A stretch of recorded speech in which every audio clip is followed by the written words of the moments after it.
ಒಂದು ರಾಜ್ಯದ ಮುಖ್ಯಮಂತ್ರಿ ಹಿಂದುಳಿದವರು ಅದಾರನ್ರಿ, ಒಂದು ರಾಜ್ಯದ ಮುಖ್ಯಮಂತ್ರಿ ದಲಿತರು ಅದಾರನ್ರಿ. ಮತ್ತು ಯಾಕೆ ತೆಗೆದ್ರಿ ಸಿದ್ದರಾಮಯ್ಯನವ್ರನ್ನ? ಅಥವಾ ಸಿದ್ದರಾಮಯ್ಯನವ್ರು ತೆಗೆದ್ರಿಗೆ ಏನು ಕಾರಣ ಕೊಡ್ತೀರಿ ಕಾಂಗ್ರೆಸ್ನವ್ರು? ಸಿದ್ದರಾಮಯ್ಯನವ್ರ ಮೇಲೆ ಭ್ರಷ್ಟಾಚಾರ ಆರೋಪ ಇತ್ತಾ? ಯಾವುದಾದ್ರೂ ಭ್ರಷ್ಟಾಚಾರ ಆರೋಪದಲ್ಲಿ ಅವ್ರಿಗೆ ಶಿಕ್ಷೆ ಆಗಿತ್ತಾ?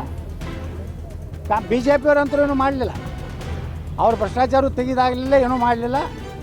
ಈಗ ಡಿ ಕೆ ಶಿವಕುಮಾರ್ ಅವರು ಮುಖ್ಯಮಂತ್ರಿ ಆಗ್ತಾರೆ ಅನ್ನೋಂಥ ಭಾಳ ಖುಷಿ ಇರೋದು ಯಾರಿಗಂದ್ರೆ ಬಿ ಜೆ ಪಿ ರಾಜ್ಯಾಧ್ಯಕ್ಷರಿಗೆ.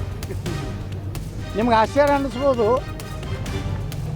ಸಿದ್ದರಾಮಯ್ಯವರು ರಾಜೀನಾಮೆ ಕೊಡ್ತಾರೆ, ಡಿ ಕೆ ಶಿವಕುಮಾರ್ ಮುಖ್ಯಮಂತ್ರಿ ಆಗ್ತಾರೆ ಅಂತ ದಿಲ್ಲಿ. ಯಾಕಂದರೆ ಒಂದು ಪಾರ್ಟಿ ಸಂಪರ್ಕ ಇದ್ದೇ ಇರ್ತದೆ. ಮೊದಲ ಫೋನ್ ಹೋಗಿದ್ದೆ ಬಿ ಜೆ ಪಿ ರಾಜ್ಯಾಧ್ಯಕ್ಷರು ಡಿ ಕೆ ಶಿವಕುಮಾರ್ಗೆ, ಅಭಿನಂದನೆ ಸಲ್ಲಿ. ನಮ್ಮ ಅಪ್ಪನ ದೋಸ್ತ ಮನೆಗೆ ಹೋದ, ನನ್ನ ಪಾರ್ಟ್ನರ ಮುಖ್ಯಮಂತ್ರಿ ಆದ. ಯಾರು? ಬಿ ಜೆ ಪಿ ರಾಜ್ಯಾಧ್ಯಕ್ಷ. ಬಿಸ್ನೆಸ್ ಪಾರ್ಟ್ನರ್ ಅವರೇ ಹೇಳ್ಯಾರಲ್ಲ.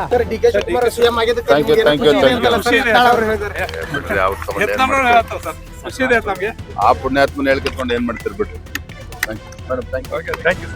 ಈ ವಿಡಿಯೋ ನಿಮಗೆ ಇಷ್ಟವಾದಲ್ಲಿ ಲೈಕ್ ಮಾಡಿ, ಶೇರ್ ಮಾಡಿ, ಸಬ್ಸ್ಕ್ರೈಬ್ ಮಾಡಿ.